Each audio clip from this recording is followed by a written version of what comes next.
What's up, everybody, and welcome to a special edition of Broad Street Aftermath with your boy Cool Cat Connor. We got my main man Alex. What's up, Alex?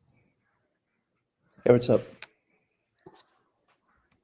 Yep, and we got a special guest here. Introduce him, Alex. This is Chase Senior, and I know Lido Johnson has been staying in touch with him and wanting him to come on to recap the Buccaneers-Eagles game. Yep. So how you doing, Chase? Doing awesome. It's a pleasure to be here. Thanks for reaching out. Glad that I could hop on the show and let's talk some Eagles here.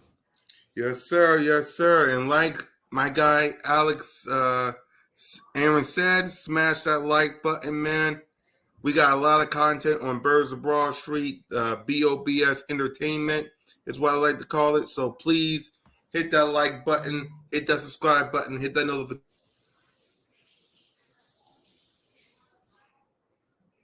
The Chase.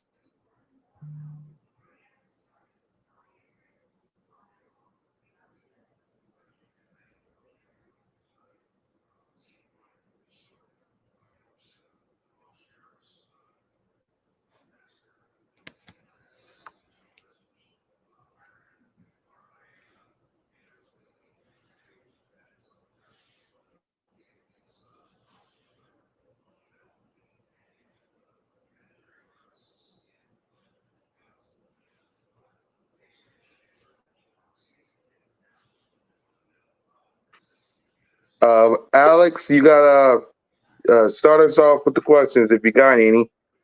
My bad. Okay. So my first question is, what are your thoughts on the offensive game without AJ and Smitty?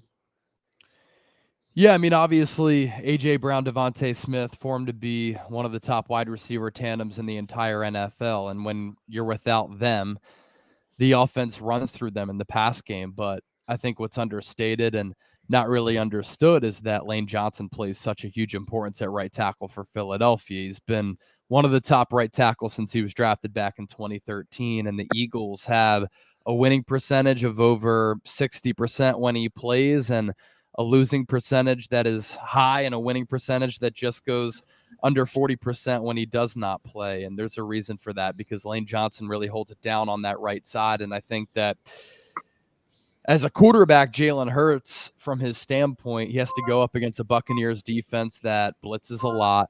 Todd Bowles has had his number. They throw a lot of different blitz packages, blitz styles, defensive schemes toward Jalen Hurts. And he's trying to navigate that while without his top two wide receivers, which isn't easy to do.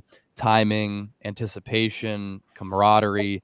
And then he doesn't have Lane Johnson at right tackle, and Fred Johnson takes over for him, and he gave up 11 pressures against the Buccaneers. It was not a good day for him. It was not a good day for the entire Eagles team, and that resulted in a really, really ugly showing. So interested to see what they do offensively moving forward, just organically and naturally. A.J. Brown and Devontae Smith coming back in addition to Lane Johnson are going to allow this offensive unit, I think, to be a top 10, top 12 unit in the entire NFL.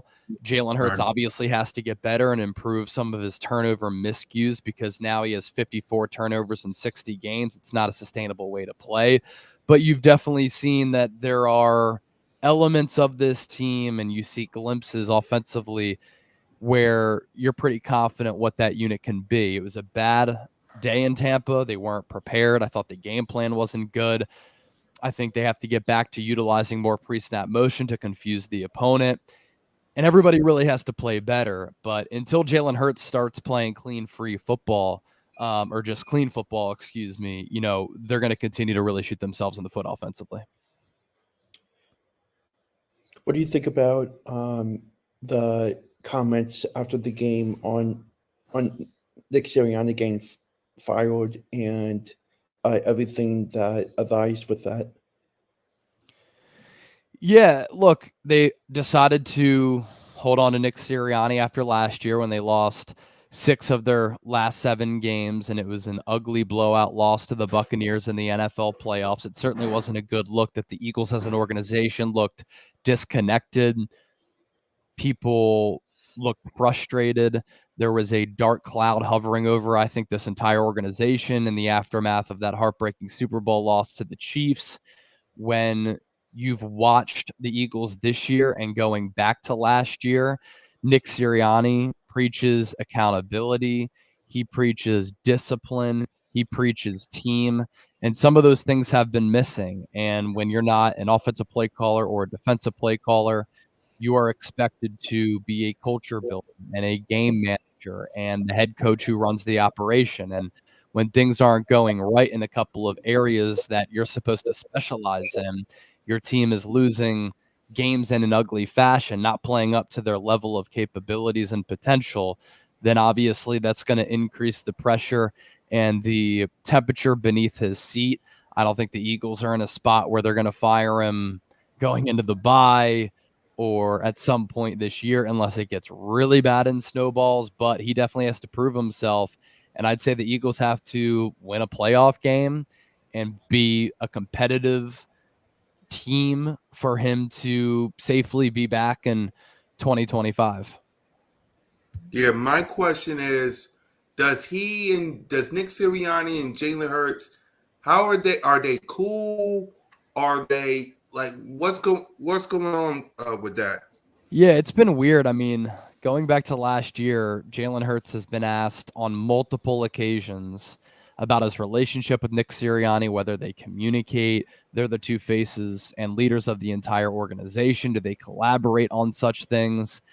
And when Hurts has had an opportunity to support his head coach, gas him up, lift him up, inject some positivity, and be complimentary of him, he's passed up on those opportunities. I think it's a weird approach as a quarterback to go about it that way because you're looked at as the leader of men in the locker room. People look to you to lead.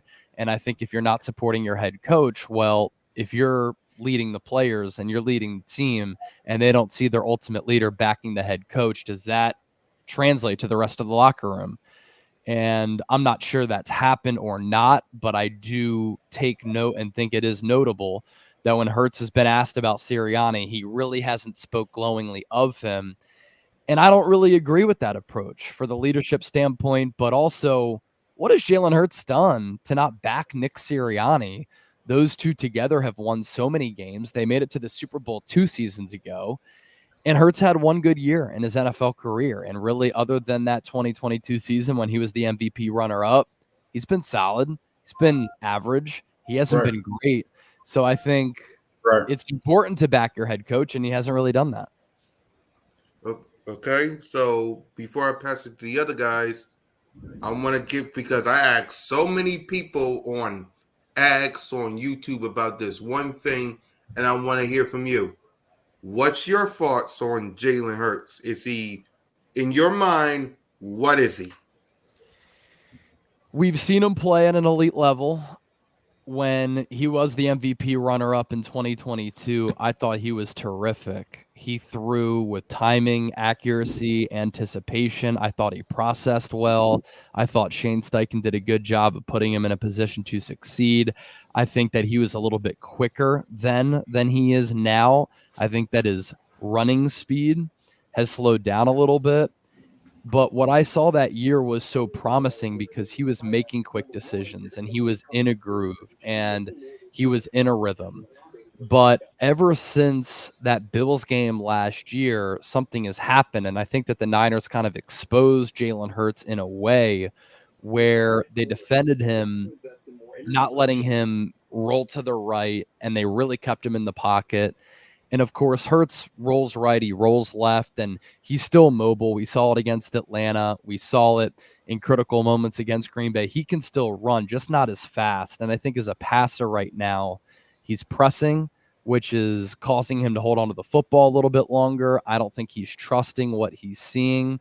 I think that his brain is moving a little bit too fast from a quarterback standpoint, where everything seems to be flying around him, whereas in 2022, things had slowed down, and you could tell because he was cool, calm, and collected. And when you throw with timing, touch, accuracy, and anticipation, your quarterback clock is just naturally slower.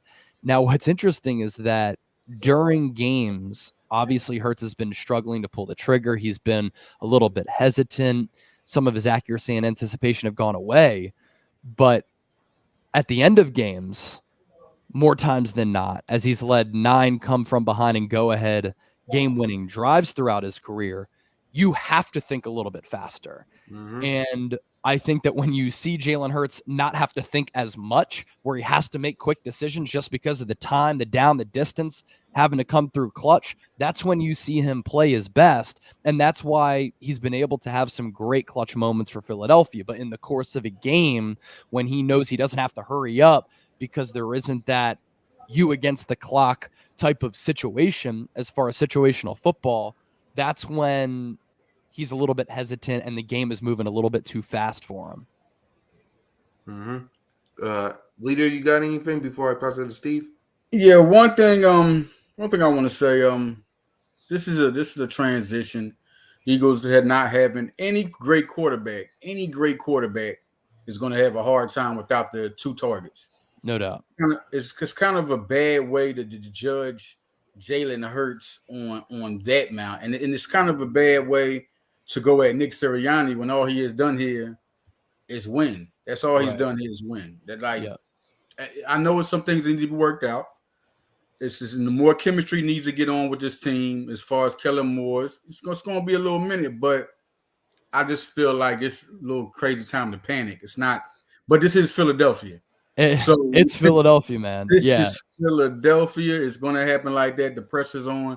So they'll get through it. I think they'll get through it. But one thing I wanted to ask you, I really wanted to ask you about the Eagles and what you feel. What do you don't like that you see? Like right now, from the outlook of the whole team, what don't you like that's going on that you see? Yeah, well, first off, Sirianni's 36-19. To do that as an NFL head coach is really hard. And you also make a point about Jalen Hurts not being with A.J. Brown, Devontae Smith, Lane Johnson. So true. Said that a little bit earlier. It's hard to win games when it's 105 degrees against a defense that you have had issues against because of the confusion that the blitzes cause without some of the top players on the offensive side of the football. I will say that Jalen Hurts' issues do go back to last year when he did have Lane Johnson. He did have A.J. Brown. He did have Devontae Smith. I do think that he can get his confidence back. I've seen him play at an elite level. I think that he can get back to that. But for a little while now, this concerning stretch of play, which doesn't lie, and the film doesn't lie, has been going on for a little bit. But quarterbacks do struggle throughout their career, so it's not to say he can't bounce back. As for what I say Kellen Moore is better than Brian Johnson, the way this team is. For sure. And you also said something else, like it's the first month of the year. They're 2-2. I think that we underestimate sometimes how difficult it can be to not play at all in the preseason, barely tackle, barely hit, barely tackle to the ground. Yeah. And now with a new defensive scheme and a new offensive scheme to just play perfect football in the first month. Now we have seen a team like the Seattle Seahawks be able to do that with a new OC and a new head coach. But is that sustainable? We're seeing right now with Washington, some teams peak early, some teams peak a little bit later. This is more of a veteran-laden Eagles team, so you would hope that they can peak a little bit later. But as far as like some of the problematic things that I'm seeing, to answer your question, Bryce Huff not being able to generate a pass rush is concerning. I think Fangio has to utilize him the way that the Jets used him. And that's when he's in a 4-point stance. 2 feet down, 2 hands down, getting that get off, and the Eagles are using him as a stand-up edge rusher. So I don't like that. That is an adjustment that can be made. I don't like what I've seen from Avonte Maddox. I think Cooper DeJean's going to take over in the slot after the bye. That's something that can be adjusted, and I think it will be. I do worry about Jordan Davis. Look, I mean, he's 6'6", 340. He should be moving mountains, and he didn't even register a statistic against the Buccaneers. And he's been way too inconsistent as a first-round pick when Philadelphia traded up to take him, and they passed over a player like Kyle Hamilton. Jalen Carter needs to be a little bit more consistent. He's so up and down. And then, obviously, you have questions at corner opposite of Quinyon Mitchell, who's been, honestly, all-pro caliber. Do you continue to ride it out with Darius Slay? Do you go Keely Ringo? Do you go Isaiah Rodgers? Do you switch something up there? Darius Slay has been one of the lowest graded corners in the NFL. I do like the safety tandem At linebacker, a little bit too early to tell. But a lot of these issues for the Eagles are correctable. It will come down to coaching, though, and it'll come down, of course, to execution. Right, coaching. Yeah. Go ahead, Steve. Go ahead, Steve. Go Go ahead. ahead, Steve. So, so this is a question for you. Okay, from all the missed tackles what the Eagles did, yeah, on Sunday, do you think that the Eagles can correct their mistakes big time and try to make a big comeback in um after the bye week?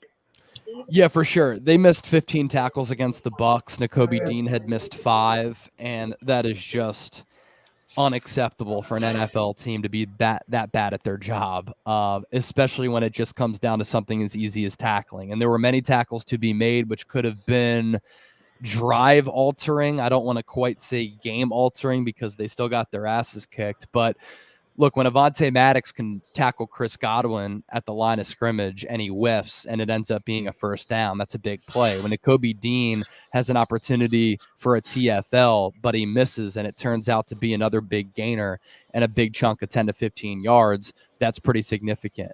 Now, again, like with tackling, that comes down to coaching and that comes down to technique. I do think that from a macro standpoint, big point of view standpoint, this is a problem with the product that we see in September now across the entire NFL, where the games just are not as good because it's an extension of the preseason. Now, that hasn't reflected with the ratings, but people who watch a lot of football know that in the first month, and especially in this first month, quarterback play has been bad. Defensive play has been bad. There have been lapses. There have been broken plays. There are missed tackles. There are penalties. It's so disjointed and sloppy. And a big part of that is because the NFL has changed the rules as far as player safety, and they don't let and don't want teams to tackle much, and teams just don't do it to avoid injury. There isn't a lot of wearing pads or tackling to the ground, and then players don't play in the entire preseason. And I also think as part of that problem, that's why we're seeing a lot of injuries right now with just soft tissue stuff, because you can't replicate real football physicality, and that leads to bad tackling. So, yes, that can be corrected. Okay, explain this, man. Okay, think from last year in the playoffs when the Eagles faced the Bucks in the playoffs last year. They were eliminated against the Bucks last year in the playoffs.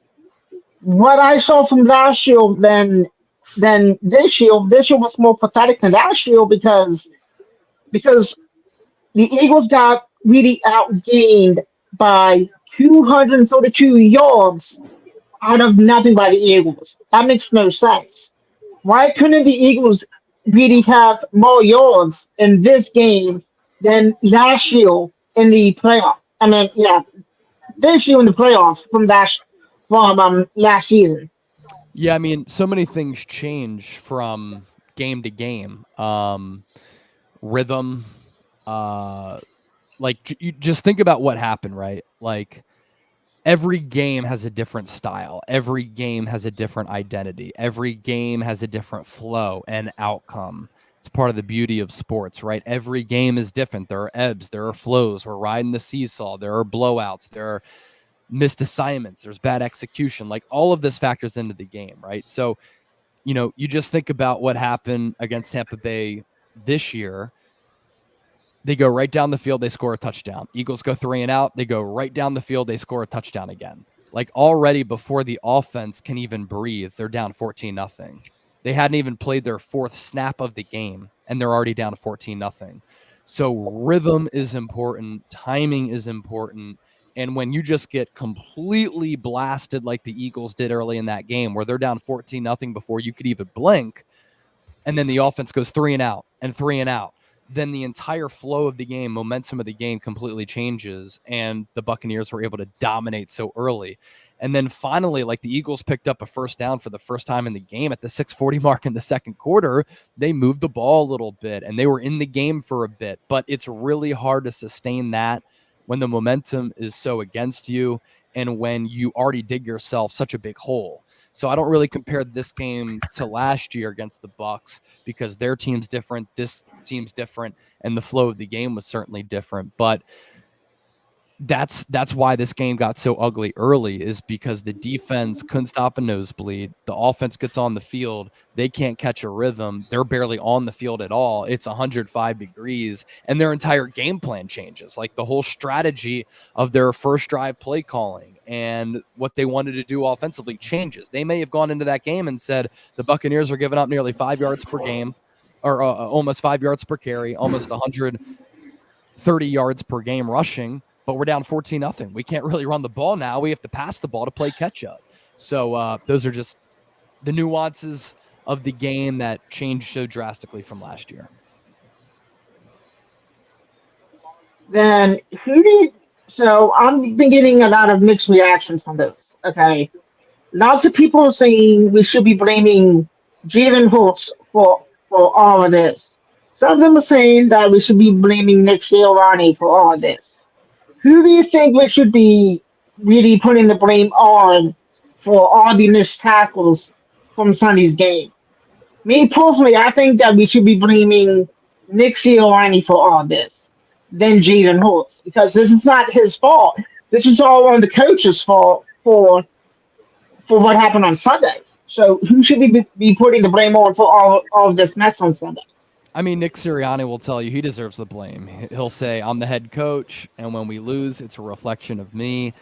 And look, obviously, that's not all true. Like, there are many people who are to blame. There are many people who didn't play well. There are many people who didn't coach well enough. But it's a poor inflection on the coach when the Eagles take the field and they don't look ready to play. They don't look motivated to play. It didn't look as though they wanted to be there. They should have stayed back home in Philadelphia. And while there are a lot of factors that go into that, the person who is to blame for that is the head coach. If a business doesn't produce, you're looking at the CEO, right? Same type of deal here. Yeah, go ahead, Alex. My next question is, what do you think about the next competitive game for the Eagles on the schedule, and how do they, in your mind, how do you think they will perform the way they did against Tampa Bay this past weekend?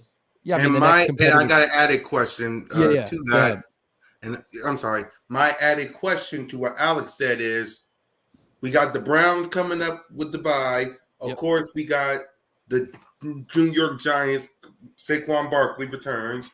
We got the Bengals. We going on a 13 stretch of games coming up. So my question to add to Alex is, how are the Eagles going to prepare? Because the only bye that they're going to have is the mini bye after the Washington Commanders game Thursday Night Football. So with that being said, that's the only mini bye we're going to have outside of the bye we have now. How is the Eagles going to prepare for this 13-game stretch, knowing that their only mini bye is after Washington? Yeah, I can answer this one, and then I gotta head out after this because it's my sister's wedding week, so I got some planning to do for her. Yep. Okay, so yeah, good questions. Look, I think the next competitive game for the Eagles is the next game on the schedule. Right. I think that if they come back out of the bye and they beat the Cleveland Browns and they look good offensively and defensively, they have a dominant effort, and they correct some of the issues that we saw against Tampa Bay, where Jalen Hurts stops turning the football over, where the defense can get stops, where they tackle, where they coach, where they do everything better than they did against Tampa Bay, right? If they're able to go out there against the Cleveland Browns and play mistake-free football, and they look fresh and they look clean and they're in rhythm and they look confident, which should be the case coming out of the bye week because you have the rest advantage over Cleveland, that will ease a lot of the concerns for everybody. And for the team, that will be the launching pad to the rest of the year. Now, at the start of the year, I did not like the week 5 bye. I thought it was a little bit too early, to the point that you made, because you have 13 weeks after this. But I do think the bye week comes at a great time. You get A.J. Brown healthy. You get Devontae Smith healthy. You get Lane Johnson back. And if you dominate against Cleveland, I think that can be the launching pad for the rest of the year, where the Eagles get that confidence going. They get some momentum going. To your point, they have a pretty easy schedule coming up where you have a lot of winnable games on the schedule. Giants are featured in there, Bengals, Jags, and you put together a nice little stretch here where you start winning some ball games. And you start playing your best football November, December into January, Eagles will be in a good spot. Okay, so with that being said, Chase, I know we got to let you go, so go handle your business, my guy. Thanks for coming in. Hey, great to hang out with you guys. Thanks for having me on. Appreciate it. No problem. Yep. So with that being said, we got another special guest on the show, ladies and gentlemen. We got JC Allen in the building. What up, JC? What up, guys? How we doing? We're doing good. So, Alex, the floor is yours. This is JC Allen. I reached out to him a couple of days ago and asking him to come on to recap the Buccaneers-Eagles game from this past weekend, and I'm anxious to hear what his thoughts are on the game. Yeah, so let's go on Yes. to it. Yep. Go ahead, JC. Yeah, We so I start mean, with you. these two teams, right? They've had a history going all the way back to shutting down the link, Rondé Barber, and they kind of gatekeeped each other for a while in the playoffs there. Those couple of years prior to that, kind of, one would knock the other out, and the other would knock the other out, and then obviously the Eagles, with Donovan McNabb, had some more success after the whole Super Bowl win for the Buccaneers.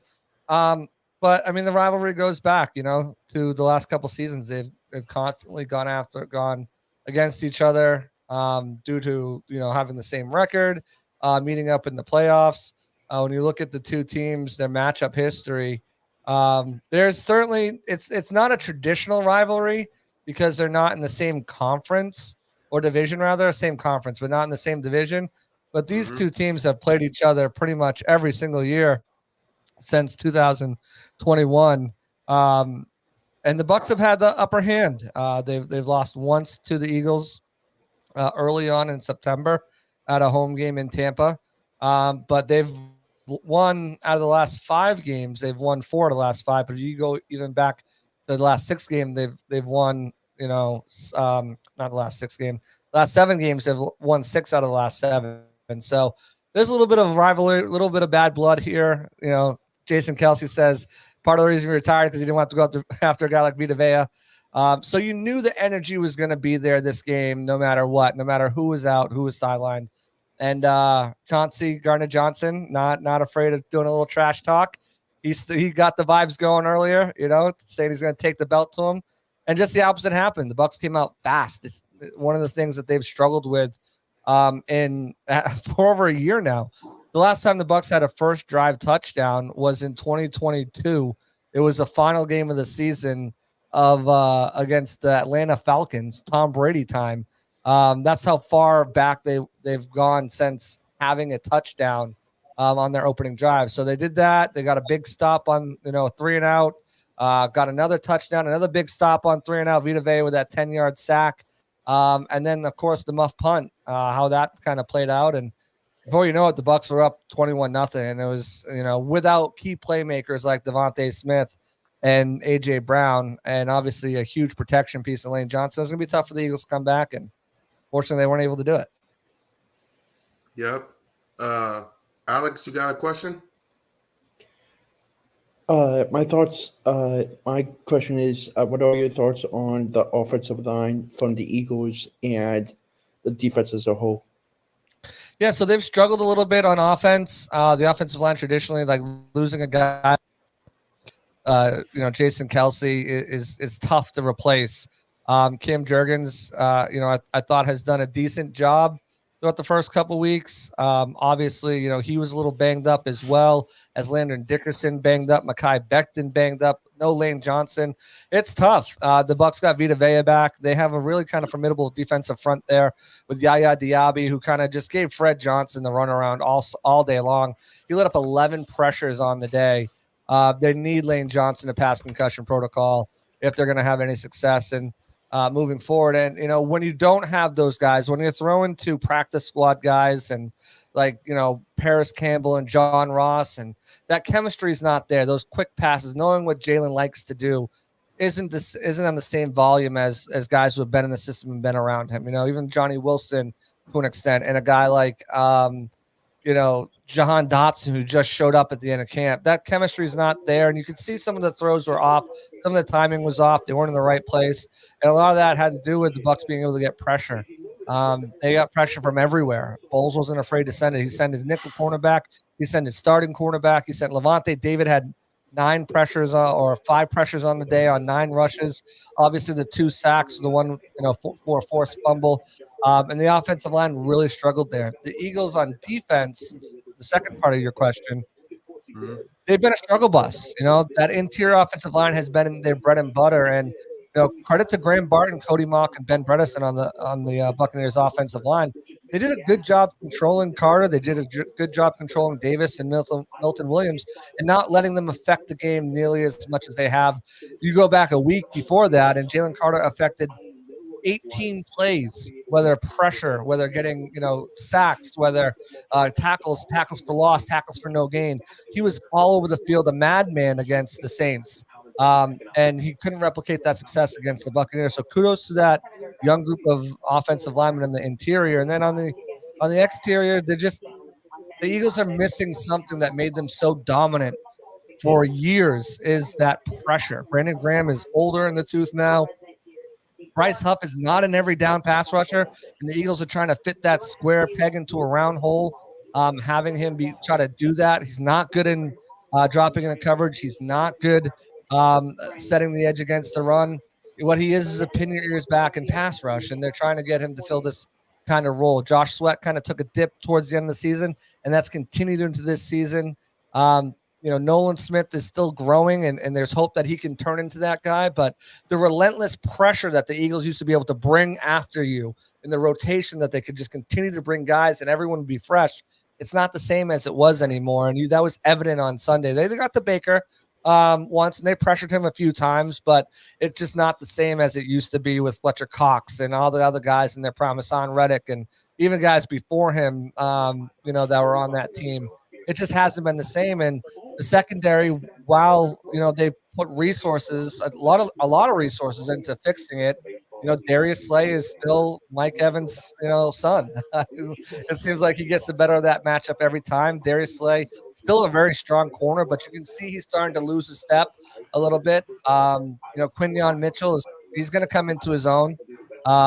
It's going to take a little bit of time. They started him off at nickel early on, moved him to the outside, brought Avonte Maddox back. They got Chauncey Gardner-Johnson back, and normally he plays pretty well. They drafted Cooper DeJean, who will see the field at some point. I thought Reed Blankenship had a really good start to the season, and then the heat took a toll on the defense too. It really took a toll on the defense. They found a way to nullify Zach Bond to an extent. He still got his. I think Bond finished the day with 6 tackles, and he had a pressure or 2, but they found a way to nullify them. And it was mostly the defensive backs doing a lot of the tackling because, they were getting past that second level and getting balls over Nakobe Dean's head and stuff like that. So, I think the Eagles have pieces there, and I think Vic Fangio is a very good defensive coordinator. It doesn't seem like everyone's bought in. It doesn't seem like everyone is on the same page as far as, what the identity of this Eagles defense is going to be, because before it was relentless pressure. Yeah, our corners, we're going to struggle with our secondary a little bit, but our pressure is going to get to you so quickly, it doesn't matter as much. We can make up for it with the immense amount of pressure and force into mistakes, and we don't have to cover for that long. And now without that pressure there, it's become increasingly difficult and put more pressure on the cornerbacks, and they can get exposed. And you saw that this week. So the offensive line, I think, will sort itself out with Lane Johnson. I'm not too worried about their offensive line. Once Devontae Smith and A.J. Brown come back, that's going to be a very prolific offense. It already has been for the first couple weeks. You've seen what it can do. You see what it can be. Maybe not all at once, but you can see that. The defense, I think, is the biggest problem right now. And while they've got some really good players on there, I think at every level, it doesn't seem like it's an in-sync unit right now. And, of course, the lack of pressure is really hurting them as well. All right, my question is really this. Jalen Hurts. How are we feeling about him? I was really high on Jalen Hurts, and part of the reason I even got into this business, and it's a long story, I won't go there, but I called into this podcast radio show type thing, and I had several guest spots, but I came prepared when it came time to the draft. We did a mock draft, and Jalen Hurts was a guy. I'm a Patriots fan, if you can't tell, so I just happened to be part of the 2 franchises that aren't in your division that you guys hate the most. But I came prepared with Jalen Hurts, and I've been very high on him. I am very high on Jalen Hurts and what he could be. He's just 2 years removed from runner-up to MVP to Patrick Mahomes, who he lost in the Super Bowl. But I have seen regression from Jalen Hurts. He can beat you with the legs, and it's almost like they told him to kind of, cool off on taking off. And you can see that sometimes he struggles to get through all of his reads and his projections kind of going through the field. You can see that he's got really good accuracy, but for some reason there's been some accuracy issues that's been popping up going back to last year. Pretty much the second half of the season after you guys started 10-1 and then just collapsed. There's been some accuracy issues. He's never been a great deep ball thrower, but he's had good touch on the ball, and it doesn't seem like that. It just seems there's something might be wrong with his mechanics, with the way he's setting. And maybe he doesn't trust his protection as much. There's been a little bit of drama with the wide receivers and stuff. Maybe he doesn't trust them to be in the right spot. Maybe it's just the offensive system, kind of, especially at the start of this year, a new offensive system, a second offensive system that he's had to learn in, as many as 3 years. So maybe that has something to do with it as well, or third offensive system in 3 years, if I'm not mistaken. So maybe that has something kind of getting comfortable into it, and maybe they start to get into a routine later down. Like I said, I don't have too much concern about the offense. I think they'll figure their issues out. Offensive line play down around the league is just atrocious right now because these guys aren't able to tackle and really block in the preseason. They're taking all that away, so you're seeing just offensive sack numbers are way up for this season, more than they've ever been. So I think, offensive line play they're settled. Everyone's kind of settling in. Now, that doesn't mean everyone's bad. There are some good players and some good units, but, I think that will work itself out. Jalen just got to trust what got him here, what got him paid. And it feels like sometimes, when you watch him play, especially this last week, it felt like he felt some footsteps. I mean, he was pressured a ton of 48.2% of the time. I think he was pressured. The Bucs got after him, and they didn't really have any answers for that pressure either. Todd Bowles is a genius, though, and he always messes with Jalen Hurts and the Eagles. So he could come out and look like Superman this week. Who knows? And be like, oh, Jalen Hurts is back. But, it's consistency, and he's been inconsistent, I think. Steve? Okay, so can you explain this one to me a little bit better, okay? So they didn't hand the ball to Barkley a lot yet on Sunday.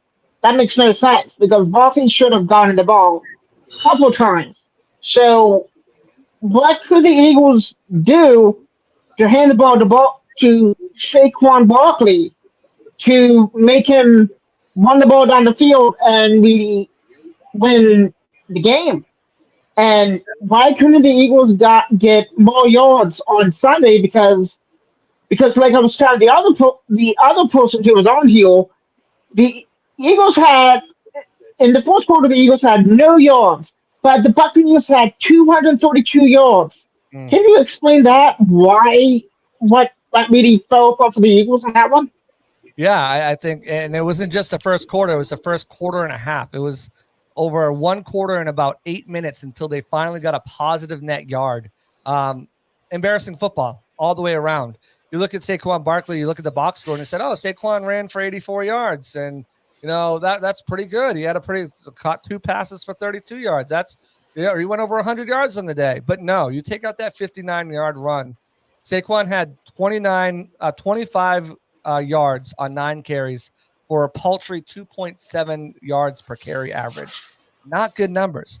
The reason why they did not get Saquon more involved is they couldn't. The Bucs simply scored too fast, and they shut the offense, the Eagles' offense down too quickly.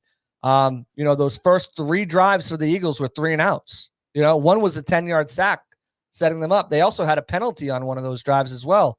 I believe it was the second drive of the game. I'll get to it right now. But once you do that, you take them out of their game plan. And, to credit the Broncos, they did the same exact thing to the Buccaneers last week. They got out to a quick 14-0 lead, built upon that lead. And now your whole game plan, what you want to do, your script, because about the first 15 to 20 plays for every offense is scripted, right? This is what we're going to do. We're going to do this on first down, second down.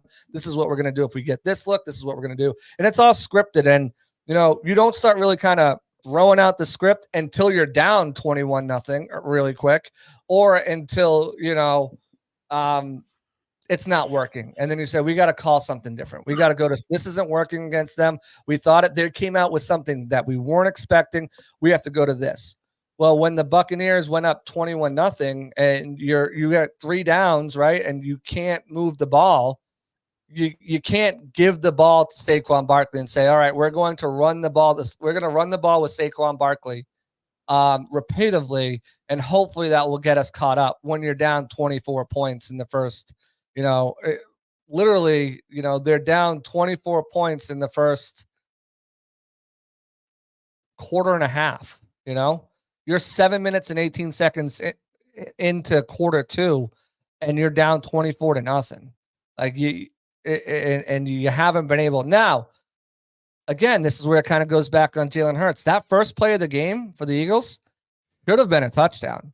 It should have been a 70-yard touchdown to Saquon Barkley. And that changes everything because now you're tied up at 7-all. But, there was pressure on the play. Jalen Hurts could not complete that pass to Saquon Barkley. If it had a little bit more oomph to it and he had a little more accuracy, a little more touch to it, Saquon Barkley is behind the defense and he's running for a touchdown. Didn't happen. Second play of the game, they give it to Barkley. He gets stuffed by Levante David for no gain. Third play of the game, they pass it to Dallas Goedert for 7 yards. Now you're punting. 4th and 3, you might go for it there. False start on Tristan McCollum. Now you're in 4th and 8. Now you're punting. What does Baker do? Baker goes right down the field, gets Otten for 16 yards, gets Godwin for 28 yards, gets Evans wide open on Slay for 17 yards. You're at the 19-yard line. You're inside the red zone. Bada bing, a run by Irving, a 15-yard pass, touchdown, you're down 14-0. Before you even touch the ball the second time in the game. Second time, you throw it to Goddard, it's incomplete. You give it to Saquon Barkley. We're only down 14-0. We can still utilize the run game. Give it to Barkley. He goes for 3 yards. Nothing doing. Vita Vea gets in the backfield on third and 7. Sacks Jalen Hurts for minus 10 yards. You're punting the ball again. Tampa Bay takes it. They, and the Eagles defense shows up. They get Baker for a sack. Brandon Graham comes in for the 11-yard sack. They try to get it past to Otten. Incomplete. Muff punt. You're set up at the 22-yard line. 15-yard run, 4-yard catch, 2-yard run. Baker runs it in for a touchdown. You can't, now you're down 21-0. You can't justify giving it to Saquon Barkley and saying we're down, but we need to run it more because he's our best player right now. It just can't do it like that. So that's why Saquon was taken out of the game effectively. He had that one long 59-yard run later in the game, but when you're down so much, so quick, running the ball is not going to save you. You need to pass to score points. That's very interesting what you just said. Thank you so much. Thank you so much. Yeah. But do you really think so? Here's another question. Okay. I know that Cool Cat Connor was going to be next, but he's on the phone right now. That's so I'm going to ask him another question, and then after that, if Cool Cat Connor wants to ask you another question, then he can. Do you really think that the Eagles really could have done better against the Buccaneers on Sunday than having this whole pathetic game where they missed every single tackle in the first half? And that was really sad to see how many missed tackles that they missed. And lots of people are saying, well, it can be the heat. Why are we blaming the heat with all of this? This shouldn't have been on the heat, okay? The Buccaneers played in the heat. They were totally fine. So the Buccaneers, to that point, the Buccaneers train in the heat. They train. I'm out there at training camp. Let me tell you what, it's brutal. The Buccaneers the players lose about 5 to 10 pounds every practice, just from sweating. I lose about 5 to pounds, and then I go put it back on with like McDonald's or something. But that's neither here nor there. But they lose a lot. It was 110 degrees on the field on Sunday. Very hot. Eagles are not prepared for that. Right now up in Philadelphia, it's maybe low 80s right now. Maybe some days reach mid 80s. But you guys are cooling down. You're in fall, and those mid 80 days are random. They just come out of nowhere. You guys are cooling down. It's fall. It was extremely hot.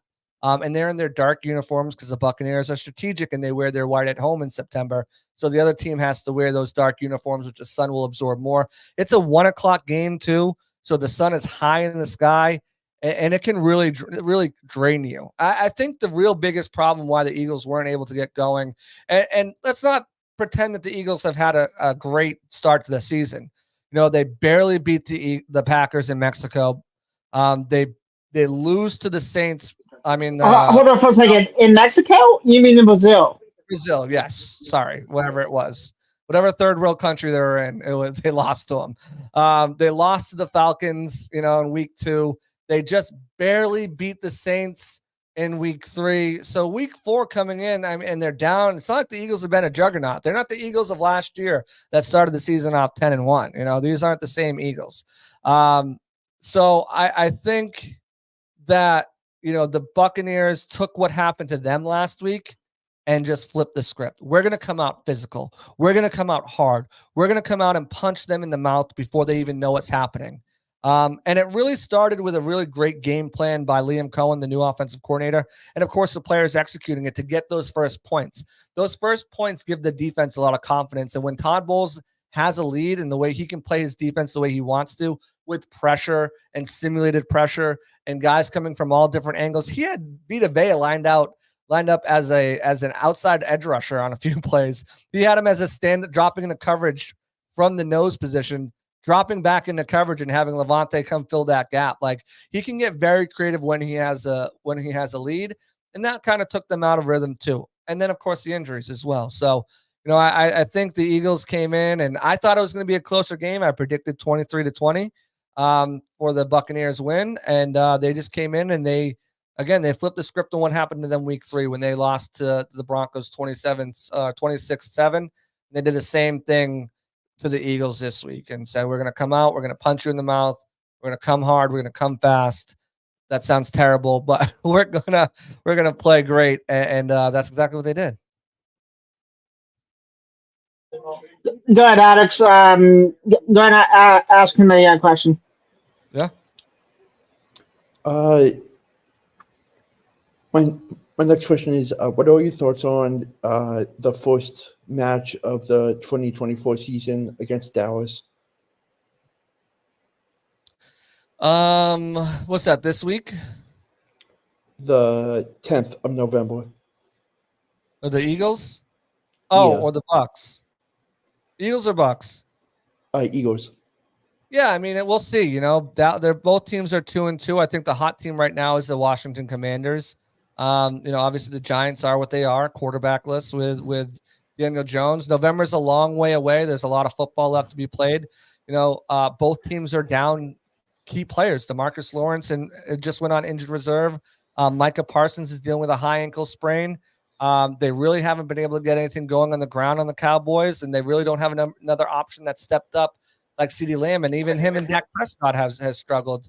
We laid out kind of the Eagles' struggles and what they need to get better at, and by the time November comes around, these are going to be two completely different teams. We're talking about the first quarter of football to the third quarter essentially of football.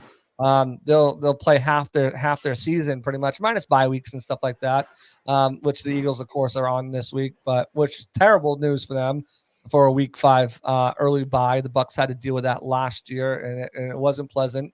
But November 10th is a long way away, and there's time for both of these teams to improve, get better, get healthy, and we'll kind of see what happens when that comes down the stretch. I know the Bucs have Dallas as well in December on Sunday Night Football. I think it's way too early to say who's going to win, if Dallas or the Eagles. You can make those predictions prior to the season when you're looking at I think they're coming off a game, maybe they can beat them here and whatever. But once the season starts and you start to learn about the teams and their identities and what they're doing and what they're struggling at, what they're trying to accomplish, it makes it hard to predict something that's a month and a half down the line. So Both of the teams have plenty of time before they start those matchups. I know those are matchups that both fan bases look forward to, and hopefully they come out with a win. But again, it's just kind of take it game by game, improve where you can improve, and continue to get better. And if they do that, then they'll be in a good situation when it does come time to face those two teams. Take this week to get healthy, rest up. You come out of the bye week and you have a matchup against, I believe, Cleveland. Cleveland. Yeah, you got the Browns who are hapless right now. That's a nice rebound game for you when you're healthy. And you look at the schedule, and then it's up against the Giants. So you come out of the schedule, you have two very winnable games. And then we get the Bengals. My bad. Right off the bat, Bengals, that's one of those teams where, they're 1-3, but they have the weapons and they have the pieces that they could turn it around. So that's not something, but you have two very winnable games. Same thing with the Jags. Maybe they turn it around at that point before you even get to a situation where you get to Dallas. So take advantage of the bye week, get healthy, and then as that time comes down the road, then you can kind of address and situate and kind of figure out, all right, are we playing for next year? Or are we playing for this year still? Right. So any other questions, Alex, or is that it? My last question is, how are you feeling about your Buccaneers? Yeah. Let's ask that. How are we feeling about the Bucks? My bad. Yeah. So easy, Steve. Sit up. So I'm actually a Patriots fan. So as how I'm feeling about the Pats, not good right now. Don't play Drake May. Whatever you do, don't play Drake May. Wait till next year. Fix the offensive line. Let him learn what it takes to be a quarterback behind the scenes, a la a guy like Patrick Mahomes. Maybe play him in the final game, but don't play him. As for the Bucks, I think the Bucks have Super Bowl aspirations, and I don't see why there's any reason why they shouldn't. I think when you kind of look at the NFC right now, there are a few teams who have kind of stepped up and kind of look like teams to beat. It just so happens the Buccaneers, I think, are one of them, and they beat one of them in the Detroit Lions. Obviously, the 49ers have looked, beatable. I think the Vikings are another team that have really stepped up. They're 4-0. I think they're the only 4-0 team left in the league. They've looked really good. The Seahawks have looked really good at 3-1. The Commanders, after the Bucks beat them, again, two of the top teams that have so far who have impressed through 4 weeks are two teams that the Bucks have beaten already. So I don't see a reason why they shouldn't be mentioned in the conversation. Obviously, when you get to the AFC side of things, it's a little more difficult. You've got teams like the Chiefs, you got teams like the Bills, the Texans, teams who have been consistent and are showing consistency. The Ravens are, 1-2 in a row, and they're 2-2. So I think the Bucks have Super Bowl ops, in their sights, and I had them actually predicted to go 11-6 this season and win make it to the NFC Championship game. I didn't predict any further than that, but I think if they do make it there, I think that's a win for them. I think they have the pieces both on offense and defense, the way they're winning, the way they've showed they can win. Obviously, a big win early on against the Commanders, a gritty win against the Lions in week 2, a blowout, surprise loss, but how they responded and rebounded from that loss in week 4 against the Eagles showed a lot about that team that, hey, we're down our starting right tackle for the 3rd straight week. We're down our starting Pro Bowl. I mean, not Pro Bowl because he wasn't selected there, but all-pro safety in Antoine Winfield Jr. for the 3rd straight week. We haven't had Kalijah Cansey, who really was one of the best defensive tackles as a rookie last year, and one of the better defensive tackles in the league as far as getting pressures. He hasn't played. Vita Vea missed the game. You're down your number 3 wide receiver now. You're down your number 4 wide receiver now. And you're still finding ways to make plays and win the game. And I think that's shown a lot from them as far as how they can overcome adversity, the next man up, getting guys playing time early on. So if something does happen down the line, that they know they have, they're confident and comfortable with the guys stepping in. They played a lot of young guys last year out of necessity because they ate that Tom Brady millions of dollars cap hit. So they have a lot of young guys who have played a lot of snaps, who now feel more comfortable in year 2, who know the system inside and out, who can go out there and make plays, and the coaching staff feels comfortable and confident. So I think all that's worked into their favor. They're in the tough stretch right now. They've got the Falcons on Thursday. Then they have that mini bye. They have the Saints in New Orleans. That's another tough game. Divisional games are always tough. Then you have a Monday Night Football game against the Ravens. That doesn't get any easier. And then on a short week, you have the Atlanta Falcons at home. Then you fly to Kansas City to go against the Chiefs, and then the 49ers come to town. I mean, that's a tough gauntlet as there is. There's 3 divisional games in there in 4 weeks, which is tough already. And then you throw in the Ravens, the Chiefs, and the Niners, and that's a tough stretch of games before you get to your bye.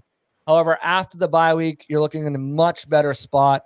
You come out, you play the Panthers, the Chargers, the Raiders, the Saints again, the Panthers again, and you throw the Cowboys in there as well. And they always play the Bucs tough, especially Sunday Night Football, especially in Dallas. So I think that they are going to make some noise. I think they're going to win the NFC division, South Division again.